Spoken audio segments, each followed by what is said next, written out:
இந்த வீடியோ உங்களுக்கு பிடிச்சிருந்ததுன்னா லைக் பண்ணுங்கள்.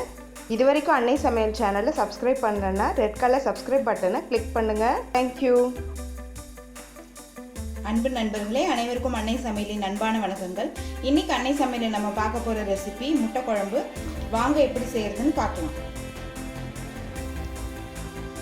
கடாயில் தேவையான அளவு நல்லெண்ணெய், முதல்ல 2 பட்டை, 2 கிராம்பு, 1 ஏலக்காய், அடுத்தது 3 பெரிய வெங்காயத்தை சேர்த்துக்கலாம்.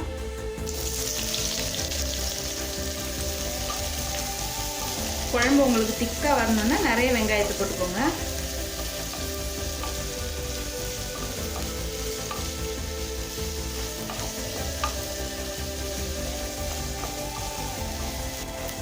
இப்போ வெங்காயம் வதங்கிடுச்சுங்க.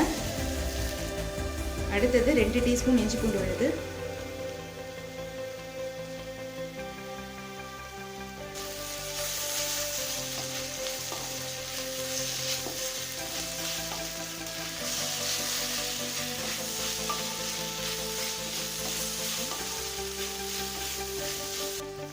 அடுத்தது 2 தக்காளி சேர்த்துக்கலாம்.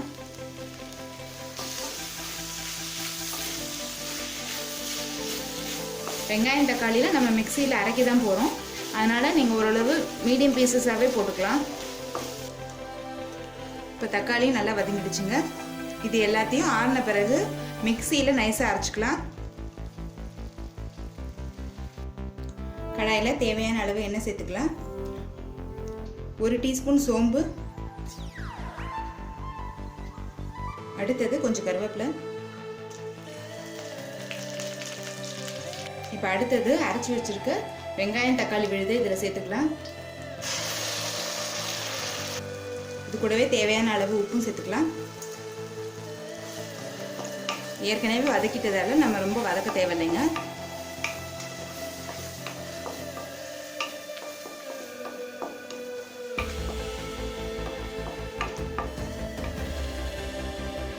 அடுத்தது 1/2 டீஸ்பூன் மஞ்சள் தூள், 1/2 டேபிள் ஸ்பூன் மிளகாய் தூள், 1 டேபிள் ஸ்பூன் தனியாத்தூள்,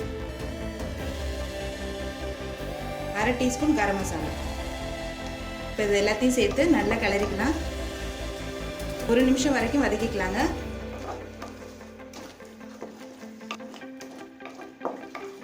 இப்போ 1 நிமிஷம் ஆயிடுச்சுங்க. மிளகாத்தூள் வாசனை போயிடுச்சு. நம்ம ஊற்றின எண்ணெயும் மேலே வந்துடுச்சு. 3 டேபிள் ஸ்பூன் தேங்காய் தூளை மிக்சியில் நைஸாக அரைச்சி இதில் சேர்த்துக்கலாம். தேவையான அளவு தண்ணியும் சேர்த்துக்கலாங்க.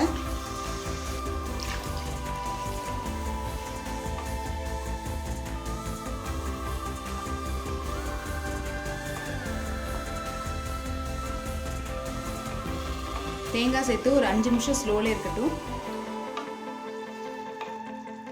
இப்போ 5 நிமிஷம் ஆயிடுச்சுங்க. குழம்பு பாருங்கள் நல்லா திக்காயிடுச்சு. இப்போ அடுத்தது ஒரே ஒரு முட்டையை மட்டும் உடச்சி ஊற்றிக்கலாம். கிளறி விட்டுக்கலாங்க.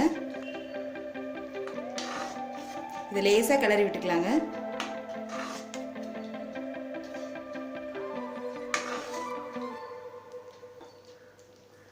அடுத்தது நம்ம வேக வச்ச முட்டையை சேர்த்துக்கலாம்.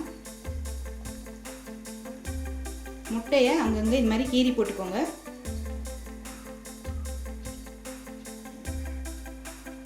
இது எல்லாத்தையும் மெதுவாக கிளறி விட்டுக்கலாம்.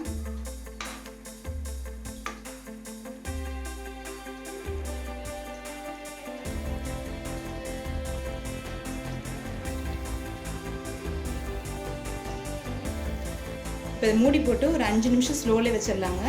அப்போ தான் முட்டைக்குள்ளே எல்லா மசாலாவும் போகும். இப்போ 5 நிமிஷம் ஆயிடுச்சுங்க. நம்ம உடச்சி ஊற்றின முட்டை நல்லா வெந்துருச்சு, நல்லா திக்காயிடுச்சுங்க.